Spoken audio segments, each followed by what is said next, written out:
So thank you again for listening. What we are talking now about is Noah's flood, probing an ancient narrative using geoscience.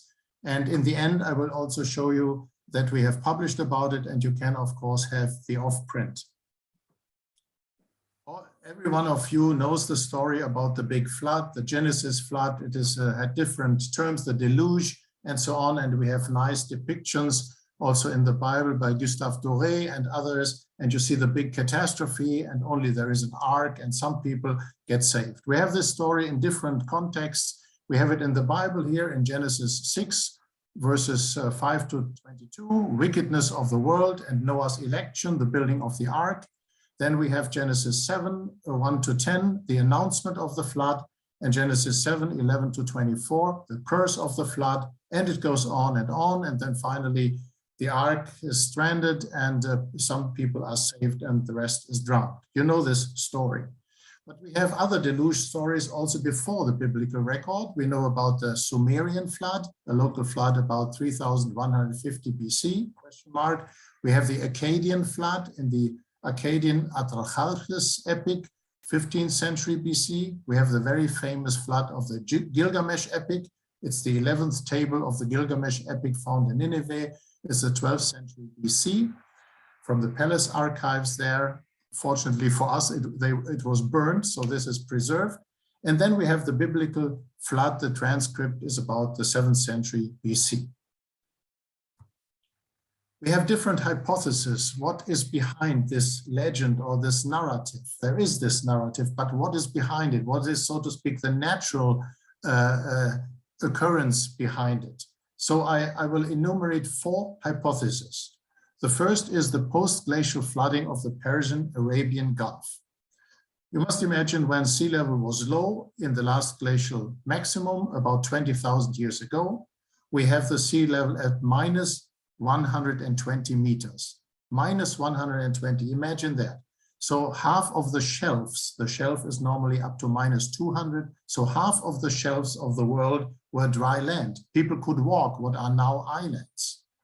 And then we have a major sea level rise, but this is the ice age. And you see the extension of the ice age, the Laurentide ice shield, as we call it here in North America. And we have the Fennoscandian ice shield and Greenland, of course, and Antarctic, and also in South America, some more extension of the glaciers. So this is the world 20,000 years ago. And at that time, the Gulf is dry. It's dry land because normally it is about 50 meters average depth. So if you lower sea level 120 meters, then of course this is dry land. And when I talk to my students, I have to refer at least to the ice age, that they wake up again, the ice age and the whole story of the ice age. Okay, so the Gulf is dry. At that time, the Euphrates and the Tigris rivers, they have one river and they go here, the Strait of Hormuz, they go into the sea. And maybe there are some lakes left. And then sea level rises rapidly, let's say from 15,000 before today up to about 7,000. This is a very rapid rise. And a lot of the shelves now get drowned. And the Mesolithic and the Paleolithic hunters and gatherers, oh, they saw the sea is everywhere, the marine everywhere. And so this is, for me, the story, the legend of Atlantis, because they see all of the world gets drowned, so to speak. And after that, after 7,000, the evolution of the deltas comes. So all the deltas of the world, which is, you know, the Mississippi Delta and the Po Delta, they are 7,000 years. They are not older.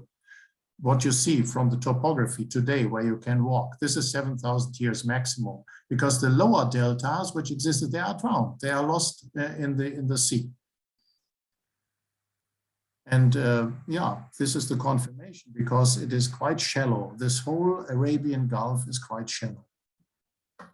And our friend Dieter Kelletat has once made the measurements, how fast would the sea level have risen and how much extension would that have been. It was considerable, no doubt, it was considerable.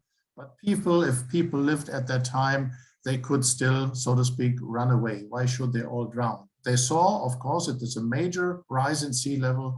They have it in legends, yes, but you would not say drowned. But it's rapid, it's massive, and extend both vertically and horizontally. It's a massive advance of the marine waters. So the hypothesis number 2 is a cosmic impact about 10,000 years ago. This was the theory of Tollmann and Tollmann. Alfred Tollmann, he was a geology professor at Vienna, so it's not a fantasy man, so he's someone who really knows geology. And he said, he published this book, and the flood did happen after all, from myth to historical truth. I think it's only in German, I'm not sure it was translated.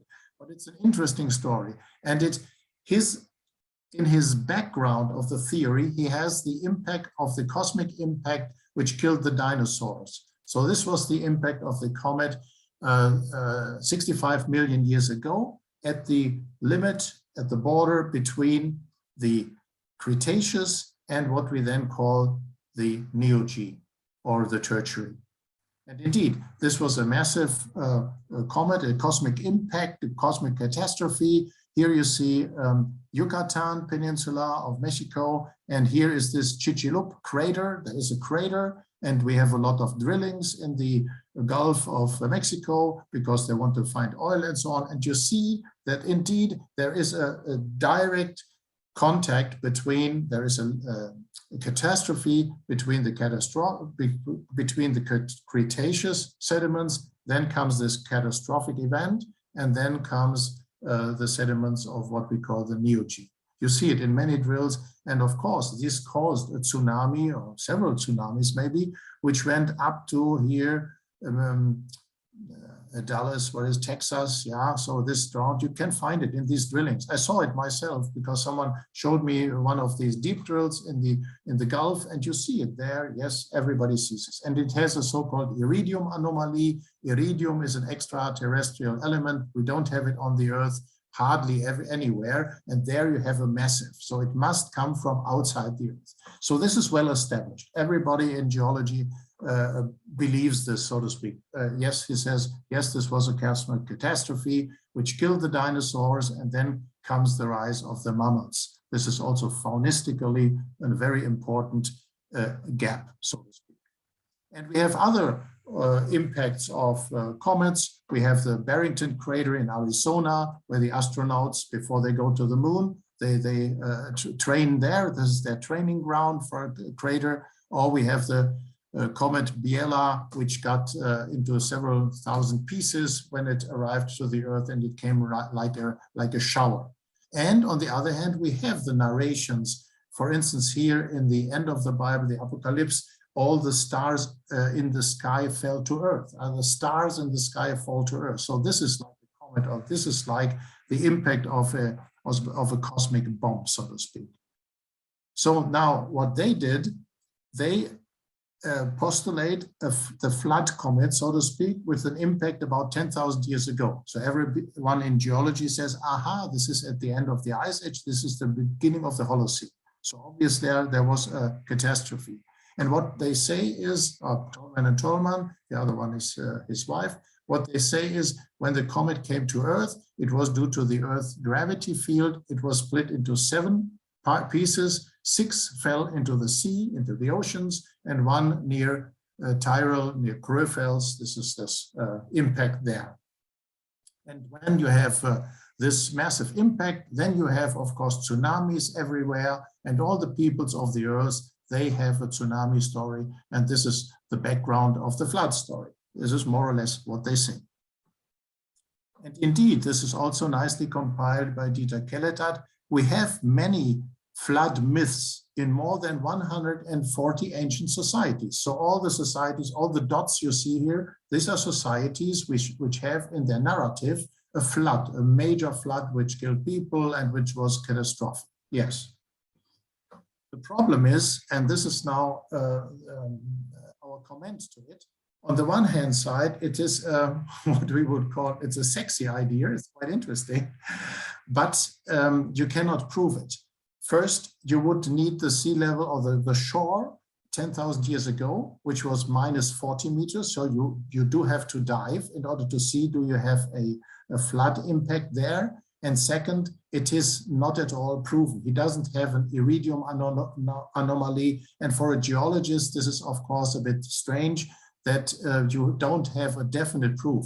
And in Köfels in Tyrol, people said, no, this has nothing to do with the cosmic impact. This was a mafic landslide, a landslide from the mountain. It has nothing to do. You don't find iridium in it. You don't find ejecta, which you would have to find, or scattered quartz, which you would have to find.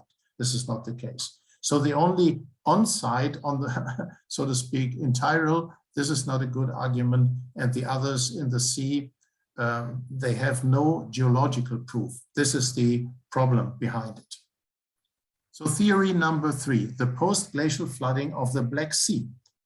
This was an interesting story by Pittman and Ryan, Noah's flood, the new scientific discoveries about the event that changed history. So there was National Geographic behind it, a whole issue, the quest for Noah's flood.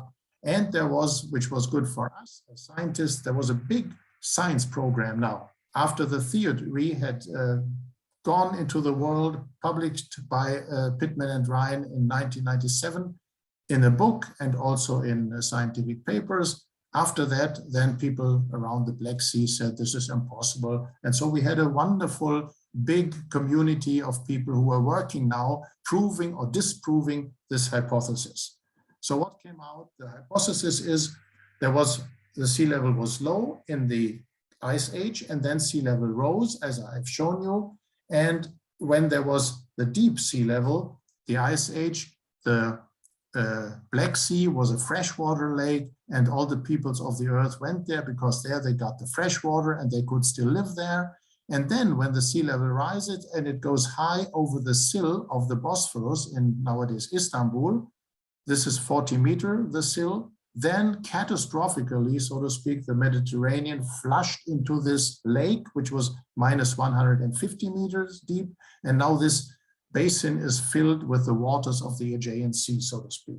And the people who were sitting around, they drowned, and those who were not, they ran into all the parts of the earth, and they kept this narrative in their legend.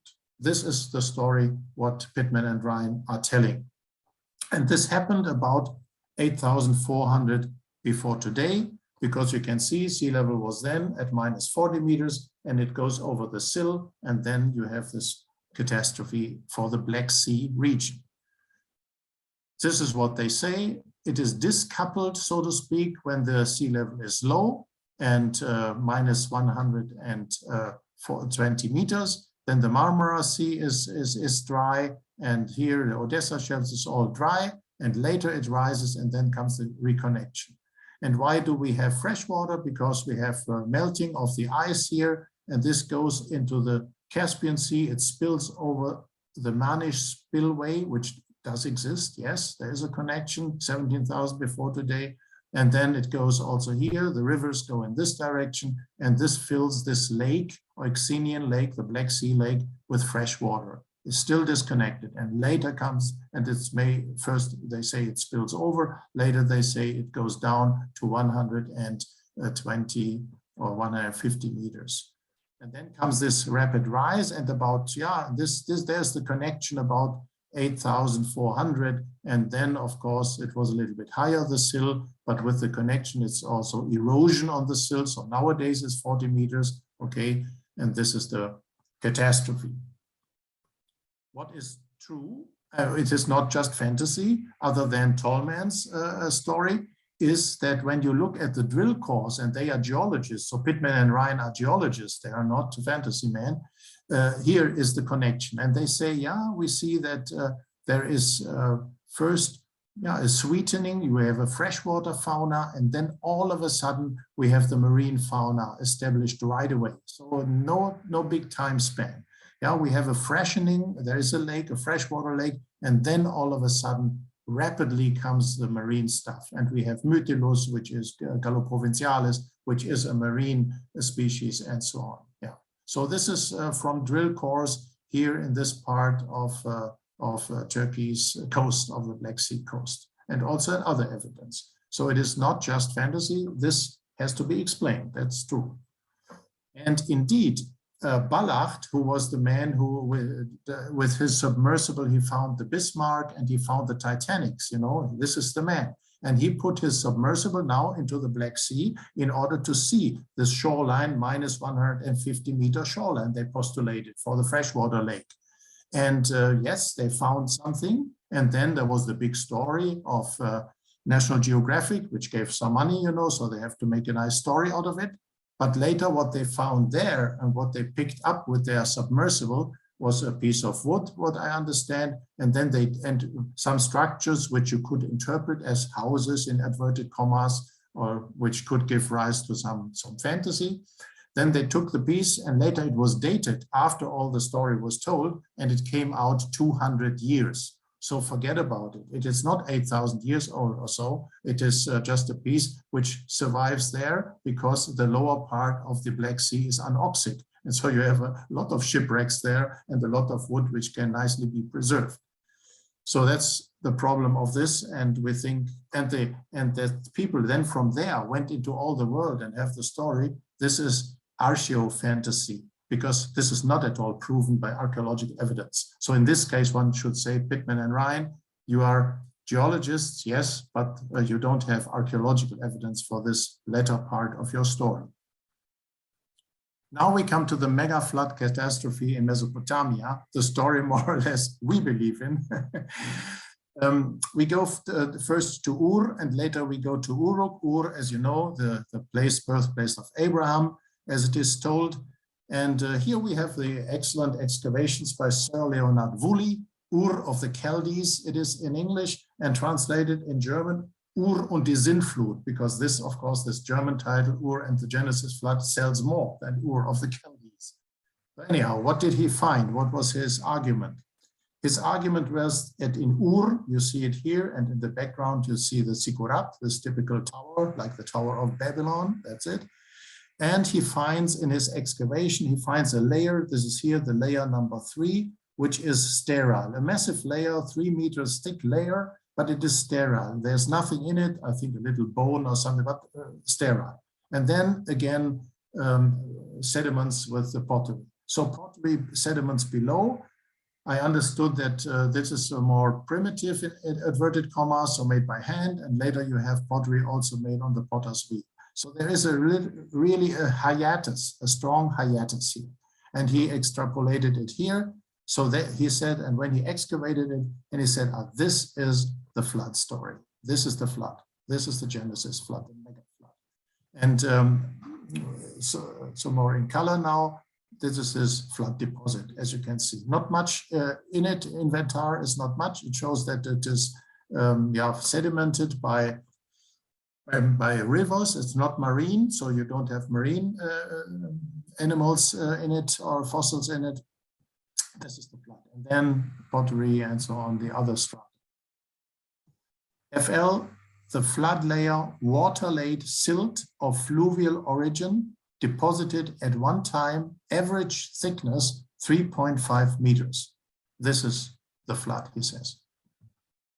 Now I went to Uruk, and I showed you already some of these, the biblical Eres. You find it in the Bible, this Uruk. You also find Ur, of course. And we have seen this before. And I just want to point to is the city of the legendary king Gilgamesh. And this city wall is attributed to Gilgamesh. They say Gilgamesh built this wall. We have this in the narrations, which is still visible today. And I think that the Gilgamesh is the biblical Nimrod.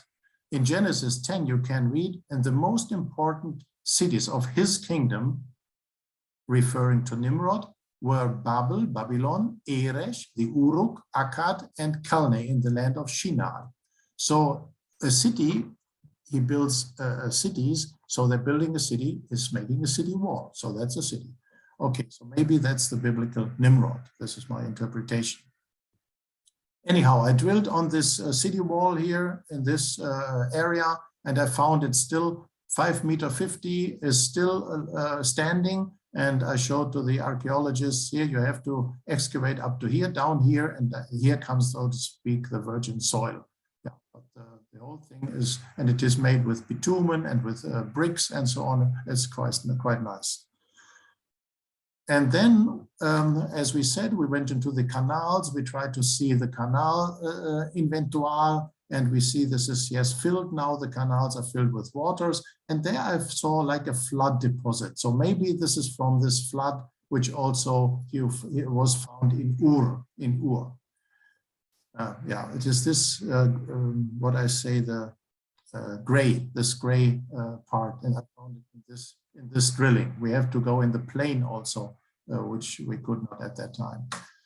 So if we find these layers in Ur, in Uruk, in Babylon. They are also in Farah. I did not show it here, but Farah, we are in contact with Adelaide Otto from LMU University, who is excavating Farah, and there is actually the story also told. So that's interesting. So we have flood layers proven in many ancient tells.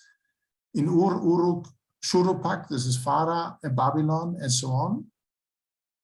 So the research question now would be, are they parallel? Can we parallelize these, make them parallel, these layers?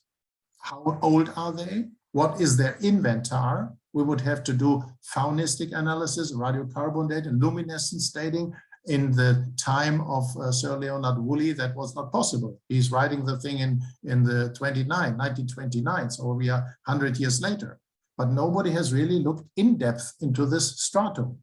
So we would have to look at it sedimentologically. We would do micro CT in order to see the flow directions. We would look at the faunal and floral inventory, working together with archaeozoologists and, of course, palynologists.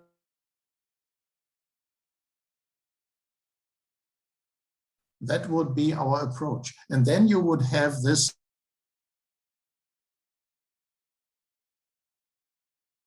by an extraordinary, so to speak, a 10,000-year event, rainfall in the reaches, upper reaches of the rivers of Tigris and Euphrates and Karun. This is another river, of course, and maybe other rivers. And then you have in the Quran, the story is told that you also have a wind from the south. So if you have a blocking of the river going into the sea, if this is blocked by a longer, massive wind from the south, then you have a drowning. This is very, very shallow land, and you would have the drowning all over. And we think this is behind it. And if we want to say when was it, we have had, just to summarize, we have had the flooding of the Persian Gulf. We think the people, so to speak, could run away. This was massive, yes, but it's not the story. For the cosmic impact, we don't have a proof of it. For the flooding of the Black Sea, yes, but the rest is archaeofantasy. It is not true. And we think it's a mega catastrophe in Mesopotamia. When was it? So if we put all the arguments together, we once had a seminar when we were still in Marburg, and it was a seminar with Sommerfeld. He knows to read the cuneiform lettering. With Müller-Karpe, he knows archaeology. And with Kessler, he knows the Old Testament, and myself as a geographer. So we had a seminar about the flood, the Genesis flood. And we came up with the hypothesis when we put all the pieces of the puzzle together. When was it? We think it was 3000 BC, 2900, 3000 BC. So interesting, writing cuneiform lettering had already been invented, 3200. But first are just commercial text, very simple text, so to speak. But this is also interesting. Maybe there is a text. We find once another cuneiform letter about it.